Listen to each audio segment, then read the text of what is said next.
Assalamualaikum warahmatullahi wabarakatuh, Sobat Tani Durian dimanapun Anda berada. Saya akan laporkan update perkembangan tanaman durian saya yang sudah lama saya vakum karena kesibukan saya.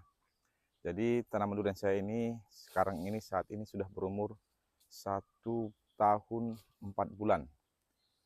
Jadi ini perkembangannya. Memang dalam bertani durian banyak faktor dan kendala yang kita hadapi. Tetapi yakinlah, kalau kita mau berusaha dengan baik, itu akan bisa kita atasi.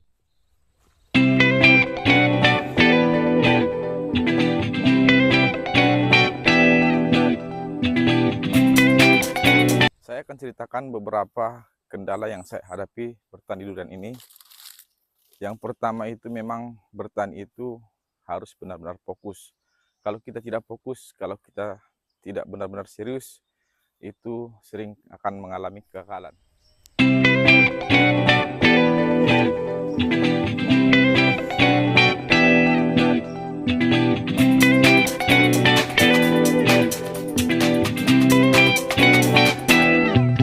Saya ceritakan lagi pengalaman saya.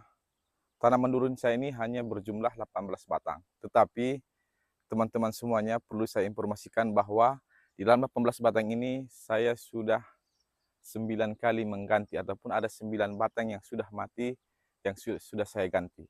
Itulah kenapa makanya saya sampaikan tadi di awal, dalam bertani itu memang kita harus serius dan betul-betul bisa kita fokuskan agar tanaman kita tumbuh dengan baik. Kendala-kendala yang sering saya hadapi, yang pertama itu ketika dia musim hujan. Ketika musim hujan memang tanaman durian itu butuh air. Tetapi air bukanlah segalanya buat tanaman durian. Ketika musim hujan memang kita harus pandai-pandai melihat situasi tanaman durian kita. Karena memang di tempat saya siasati dengan tanaman pola sistem busut. Itu akan mengurangi risiko daun menguning ketika curah hujan terlalu tinggi.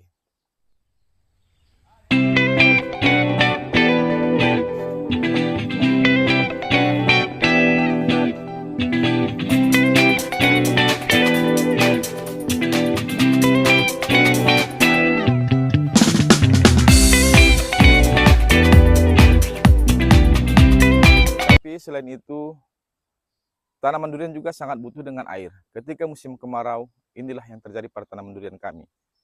Waktu yang saya ceritakan tadi di awal bahwa saya sudah mengganti tanaman durian ini sebanyak 9 batang, itu disebabkan karena saya tinggal kebun durian ini selama 1 bulan, dan waktu itu tanaman durian kita mengalami kekeringan.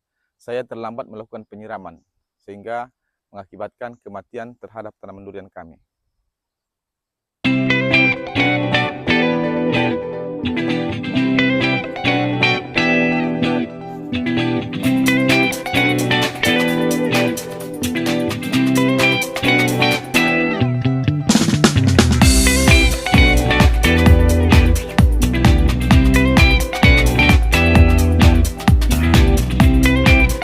Kendala berikutnya yang kami alami adalah serangan hama. Hama juga memang harus perlu kita lihat. Karena ketika hama sudah menyerang tanaman durian kita juga akan mengalami perlambatan pertumbuhan ataupun kekerdilan.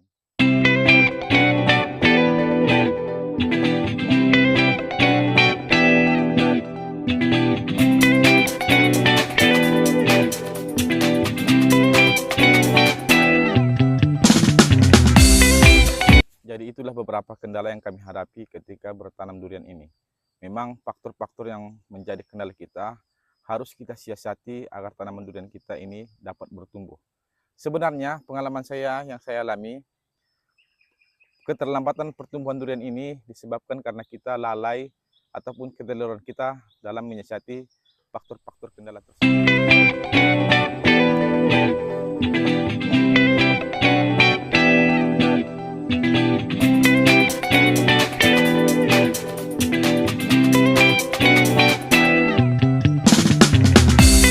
Saya kasih gambarannya, kalau kita melakukan perawatan dengan baik, ketika kita lakukan pemupukan, perawatan, penyiraman, dan menghindari kendala-kendala yang sering kita hadapi tersebut, sebenarnya durian ini bisa tumbuh dengan baik dan bisa berproduksi selama 3 atau 4 tahun. Tetapi kalau kendala-kendala yang dihadapi itu kita abaikan, itu akan menyebabkan keterlambatan pertumbuhan dari tanaman durian kita.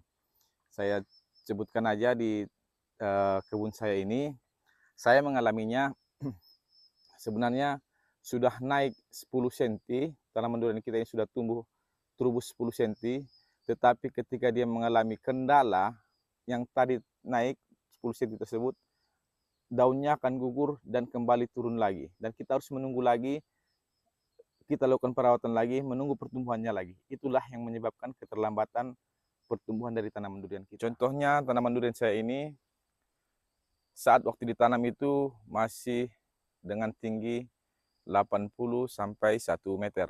Tapi sekarang ini hampir setinggi, ataupun lebih dari setinggi saya. Saya kira-kira tingginya 165 cm, berarti ini sekitar 170 cm. Itulah perkembangannya selama 1 tahun 4 bulan. Jadi saya teringat dengan pepatah bahwa ada yang mengatakan, kalau kamu ingin mendapatkan suatu hasil yang lebih baik, tidak akan mungkin dengan cara yang sama. Berarti artinya, kalau kita ingin mendapatkan hasil yang lebih baik, harus butuhkan